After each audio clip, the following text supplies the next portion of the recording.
Hello dear student, welcome. तो अभी हम लोग manufacturing final account sum solve कर रहे हैं बच्चों लोग। तो एग्जाम में कैसा है, यूनिवर्सिटी वालों को 20 मार्क के लिए आता है। ओके, अभी इधर 80 के टी लगा है, उसको देखिए डरो मत।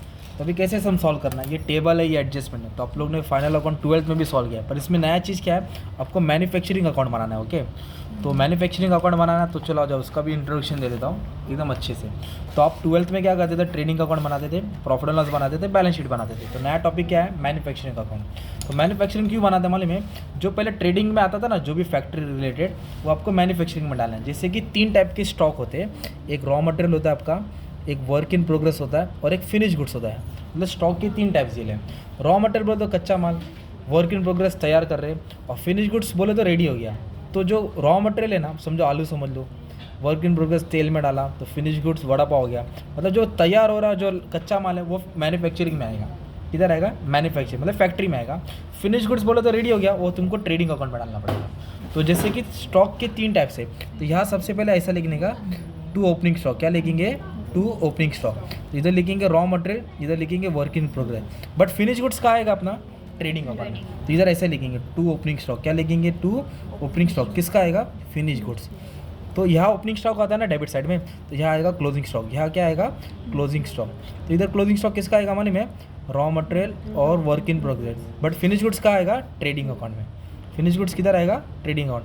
पहले ये चीज़ तुमको याद होना चाहिए, और सम आने से पहले ये बना देने का ना। और बैलेंस शीट क्या है, बंगला गाड़ी बैंक बैलेंस एसेट होता है, और कर्जा किधर आएगा, लायबिलिटी। तो सबसे पहले यहाँ कैपिटल लिखते हैं। क्या लिखते हैं इधर, और कैपिटल से ड्राइंग क्या होता है, माइनस होता है। कैपिटल से ड्राइंग क्या होता है, ये रूल है, मतलब इधर लिख देने का ऐसा, राइट, उसको सजा देने का। और ये तुम्हारा ऑफिस का खर्चा है, interest, discount, commission, general expense, anti expense, office expense ना। और जो फैक्ट्री का खर्चा ट्रेडिंग में आता था ना, वेजेस, कैरेज नोट, वो आपको कहाँ डालना है, मैन्युफैक्चरिंग में डालना है। तो यहाँ सिर्फ खाली रहेगा, मतलब क्या है, यह हम लोग परचेस करेंगे, रॉ मटेरियल कच्चा माल खरीदेंगे। ओके, जो भी परचेस होएगा, जो भी वेजेस होएगा, जो भी कैरेज नोट होएगा, पर सेल्स सीधा रहेगा ना, क्योंकि कस्टमर को हम लोग वड़ा पाव बेचते हैं ना, तो ट्रेडिंग होता है सेल्स। तो सेल्स ट्रेडिंग अकाउंट में लिखेंगे। ट्रेडिंग अकाउंट में इतना आएगा, बाकी सब यहाँ आने वाले हैं।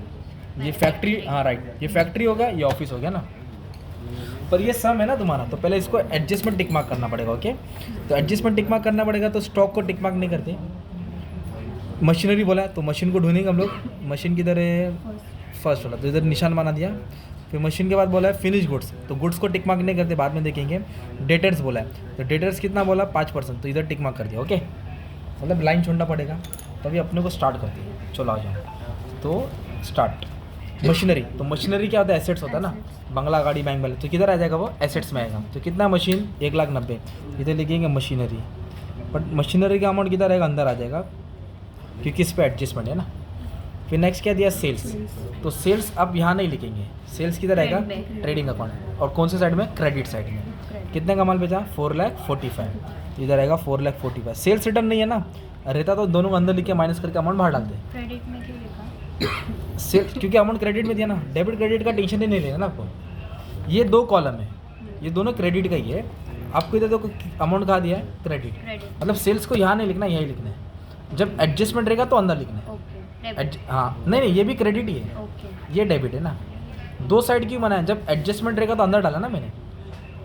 मतलब इधर कुछ रहेगा तो अंदर डालने का रहता है, नहीं रहेगा तो किधर डालेंगे, बाहर डालेंगे। हाँ, अभी क्या है, ओपनिंग स्टॉक, तो 3 है ना। तो पहला जो 2 है ना, raw material, work in progress, वो मैन्युफैक्चरिंग में आएगा। तो कितना दिया, 24 और 7, तो अमाउंट चलो बाहर डाल दो। अंदर डाला तो भी चलेगा, तो अगर अंदर डाल रहे हैं तो फिर इसका टोटल बाहर डालना पड़ेगा।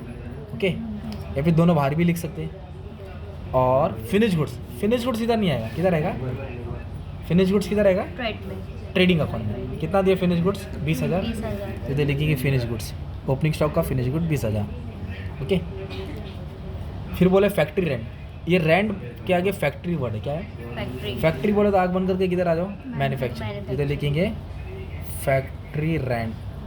कितना है फैक्ट्री का रेंट, 80,000 है ना, 80,000।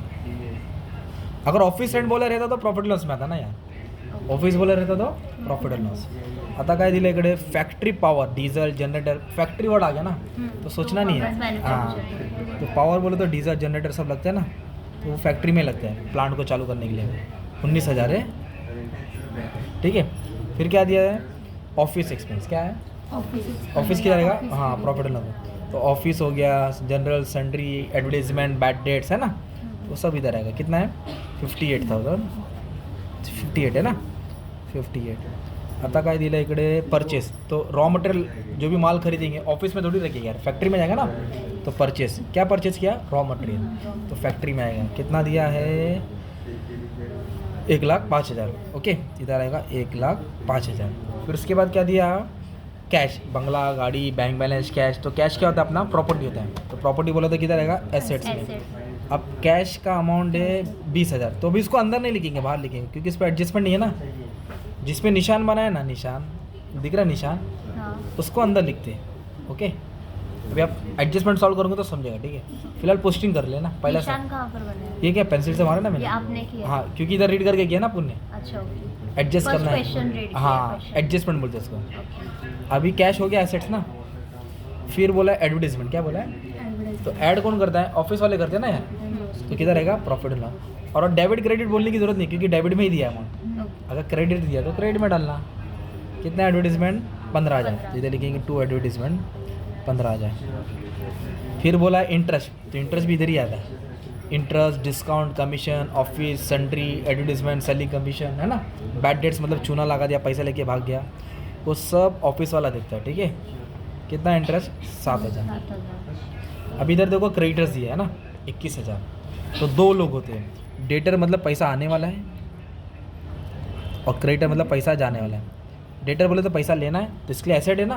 क्रेडिटर मतलब पैसा देना है, तो लाइबिलिटी। कितना है क्रेडिटर? 21,000। तो क्रेडिटर कर्जा होता है, क्या होता है? और क्रेडिट, और एक होता है बिल रिसीबल, तो वो भी एसेट होता है। अब बिल्स पेबल क्या होता है? Liability, right. तो कितना दिया है क्रेडिटर? 21,000। ओके, लिख दिया। आता क्या दिया? Provision for bad debts. तो बैड डेट्स 2 होता है। अगर आपको ऐसे बैड डेट्स दिया टेबल में, डेबिट साइड एक आरडीडी होता है, ठीक है। अगर बैड डेट्स का अमाउंट डेबिट साइड रहेगा ना, तो उसको डेबिट में डालेंगे। कहाँ डालेंगे? RDD मतलब? हाँ, मैं बताता हूँ। बैड डेट्स का मतलब होता है कि जो पैसा चूना लगा दिया, पैसा आने वाला नहीं है। ओके। मतलब 5,000 लेने का था कस्टमर से, उसने 4,000 दिया, 1,000 भूल जाओ। और 1,000 में तो उसने 200 दिया, तो 800 भूल जाओ। तो आरडीडी मतलब रिजर्व फॉर डाउटफुल डेट्स, मतलब हमने जो रिजर्व रखा था वो पैसा रिसीव हो गया। तो सीधी बात है, अगर डेबिट है तो डेबिट में डालो, और क्रेडिट है तो किधर डालो? क्रेडिट में डालो, है ना। बैड डेट डेबिट में आता है, आरडीडी क्रेडिट में आता है। फिर बोला है डेटर्स, क्या बोला है? बंगला, गाड़ी, बैंक बैलेंस, डेटर्स क्या रहेगा? एसेट्स। अभी इसको अमाउंट 53 में बाहर नहीं लिख रहा हूँ, इसको किधर लिख रहा हूँ? अंदर। क्यों अंदर लिखा? देखो ना, पेंसिल से टिक मार्क किया ना मैंने। क्योंकि टिक मार्क किया? क्योंकि इधर बोला था ना कैपिटल बोले तो लाइबिलिटी में आता है, और कैपिटल की जोड़ी क्या? ड्राइंग माइनस होता है ना, ये फिक्स याद करना पड़ेगा। तो कैपिटल, हाँ, तो कैपिटल कितना? 1,30,000, ठीक है। कैपिटल कितना है? 1,30,000। तो आपने क्या किया? टेबल की पोस्टिंग किया। तो टेबल को एक बार लिखते हैं, एडजस्टमेंट को कितने बार लिखते हैं? 2 बार। अब एक बार हुआ, अब दूसरी बार बाकी है ना यार, तो ट्राई करते हैं। तो अभी अपने को क्या करना है? स्टॉक बोला, क्या बोला है?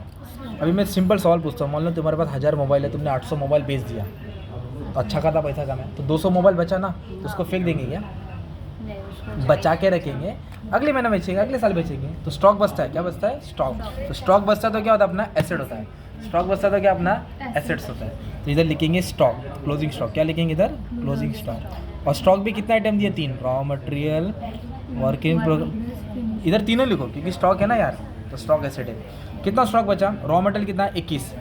अंदर लिखो, बाहर लिखो, तुम्हारी मर्जी। चलो मैं बाहर ही डाल देता हूँ। वर्क इन प्रोग्रेस कितना है? 8,000, है ना। और फिनिश गुड्स कितना है भाई? 22,000।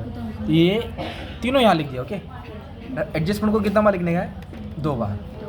अच्छा, ओपनिंग डेबिट में लिखा ना, तो क्लोजिंग क्रेडिट में आएगा ना। ओपनिंग डेबिट में लिखा ना, क्लोजिंग क्रेडिट। तो मैन्युफैक्चरिंग में 3 नहीं आएगा, कितने आएंगे? 2 आएंगे। कौन से 2 आएंगे? रॉ मटेरियल और वर्क इन प्रोग्रेस। 21,000 और 8,000। इधर आएगा 21,000, इधर आएगा 8,000। अगर मैं टोटल लिखूँ तो बाहर कितना आ जाएगा? 29,000। और फिनिश गुड्स कितना है? 22,000। फिनिश गुड्स कितना है? 22। वो यहाँ नहीं आएगा, वो कौन सा अकाउंट में आएगा? फिनिश गुड्स किधर आएगा? ट्रेडिंग का। हाँ, वेरी गुड। तो इस तरह एडजस्टमेंट का 2 इफेक्ट हो गया। तो एडजस्टमेंट को 2 बार लिखा, एक एसेट में लिखा, और एक मैन्युफैक्चरिंग के क्रेडिट, और एक ट्रेडिंग के क्रेडिट। ओके, अभी डेप्रिशिएट का मतलब आता है वैल्यू कम हो गया ना। जो मोबाइल आज अपने, जो गाड़ी अगर 5 लाख का आज खरीदा है, 5 साल के बाद गाड़ी 5 लाख की नहीं मिलेगी, अपने को 2 लाख ही मिलेगा। कितना मिलेगा? तो 3 लाख वैल्यू बढ़ गई कि कम हो गई? कम। तो उसको डेप्रिसिएशन बोलते हैं, मतलब वैल्यू कम हो रही है। तो डेप्रिसिएशन को क्या करना रहता है? माइनस करना रहता है हमेशा। कितना % बोला है? 5%। तो 1,90,000 पे 5% निकालेंगे तो 9,500 आ जाएगा। सपोज 9.5 हो गया, कैलसी में मार सकते हैं ना। तो डेप्रिसिएशन क्या करेंगे, माइनस करेंगे। तो माइनस करके आया 180 500, ओके। तो डेप्रिसिएशन क्या करेंगे, माइनस करेंगे। तो ये एसेट्स में माइनस किया है ना कभी भी, तो प्रॉपर्टी देखो 1,90,000 से 1,80,000 हो गई, तो प्रॉपर्टी बढ़ रही कि कम हो रही है, कम हो रही है। मतलब लॉस हो रही है। लॉस तो ये मशीन कहाँ रहता है बताओ, ऑफिस में रहता है कि मशीन फैक्ट्री में रहता है। फैक्ट्री तो इसके लिए इसका डेप्रिसिएशन मैन्युफैक्चरिंग अकाउंट में आएगा। डेप्रिसिएशन ऑन मशीनरी कितना है, 9,500, इधर लिखेंगे 9,500। अगर फर्नीचर के ऊपर डेप्रिसिएशन आता है, किसका, फर्नीचर तो फर्नीचर ऑफिस में आता है, इसके डेप्रिसिएशन यहाँ आता है इफ रहता तो, है ना। ये हो गया एप्रिसिएशन हुआ तो ऐड करेंगे, Credit side हाँ से क्रेडिट साइड आता है अगर रहता तो, राइट, वेरी गुड, है ना। तो कौन सा एडजस्टमेंट था, सेकंड। अभी फोर्थ पढ़ाता हूँ, reserve for doubtful debts 5% on debtor, मतलब होता है, मतलब डेटर्स है ना, उसमें 5% तुमको चूना लगा रहा है, पैसा आने वाला नहीं है, भूल जाओ, पैसा आने वाला नहीं। तो कितना परसेंट नहीं आने वाला है, तो नहीं आने वाला तो क्या होगा, माइनस होएगा ना। तो 5% माइनस करेंगे, तो इसका 5% आएगा 2650। इसमें से ये अमाउंट क्या कर देंगे, माइनस, ओके। क्यों माइनस किया, क्योंकि उसने अपन को डाउट है पैसा नहीं देने वाला है। और ये सब कौन मेंटेन करता है, ऑफिस वाला। कौन मेंटेन करता है, इधर लिखेंगे to new RDD, reserve for doubtful debt, मतलब इतना रुपया नुकसान में जाने वाला है। अभी यहाँ नहीं आएगा क्योंकि ये फैक्ट्री में मशीन्स के काम होते हैं। हिसाब किताब कौन देखता है, ऑफिस वाला देखता है। जिसके लिए RDD को क्या किया, माइनस किया। क्या रीज़न है माइनस करने का, क्योंकि पैसा आने वाला नहीं और नहीं आने वाला तो लॉस हो गया ना यार। तो प्रॉफिट एंड लॉस हाँ, और मशीन फैक्ट्री में रहता है, इसके लिए वो यहाँ आया ना, वो लॉजिक था। अभी इधर बोला है during the year finish goods, कौन सा गुड्स बोला, फिनिश तो फिनिश गुड्स कहाँ आता है, मैन्युफैक्चरिंग में आता है कि ट्रेडिंग में आता है, ट्रेडिंग में। तो इधर आके खड़े हो जाने का, क्या बोला, गुड्स 10,000 का विड्रॉन बाय प्रोपराइटर, मतलब मालिक ने निकाला।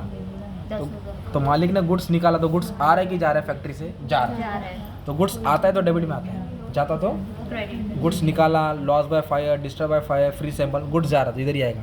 इधर लिखेंगे by goods withdrawn by proprietor. Proprietor बोले तो मालिक होता है, ठीक है। 10,000 का माल निकाला तो गुड्स गया, ओके। पर गुड्स गया ना, रीज़न दिया, पर्सनल बोला, क्या बोला है, पर्सनल बोले तो ड्राइंग होता है, पर्सनल बोले तो ड्राइंग, तो ड्राइंग ये होता है, कैपिटल से माइनस होता है ना। तो गुड्स गया और ड्राइंग क्या होता है, कैपिटल से माइनस। तो इसको माइनस कर 1,20,000 आएगा ना यार। तो ये तुम्हारा टेबल था, ये तुम्हारा एडजस्टमेंट था। मतलब हमने टेबल के पोस्टिंग की, एडजस्टमेंट सॉल्व किया, फिर टोटलिंग आता है, क्या आता है, तो टोटलिंग मतलब होता है प्लस माइनस करना होता है। अगर एक मोटा मोटी बात बोलूँ, मतलब ये टोटल से टोटल क्या करेंगे हम लोग, माइनस करेंगे।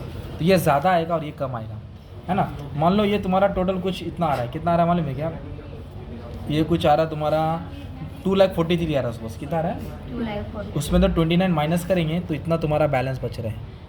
मतलब कैल्शियम इसमें से इसको ये टोटल से ये क्या करेंगे, माइनस करेंगे। तो जो भी आंसर आता है इसको कॉस्ट, हाँ कॉस्ट ऑफ प्रोडक्शन बोलेंगे, क्या बोलेंगे, कॉस्ट ऑफ प्रोडक्शन फिर ये कॉस्ट ऑफ प्रोडक्शन इधर ट्रांसफर होता है, किधर ट्रांसफर होता है, ट्रेड हाँ ट्रेडिंग अकाउंट। इधर लिखेंगे मैन्युफैक्चरिंग अकाउंट, क्या लिखेंगे, ब्रैकेट में कॉस्ट ऑफ प्रोडक्शन कितना है, मान लो जो भी आंसर है वो यहाँ लिखते हैं ऐसा, हाँ। फिर इसको बैलेंस करेंगे, क्या करेंगे, इसको बैलेंस करेंगे।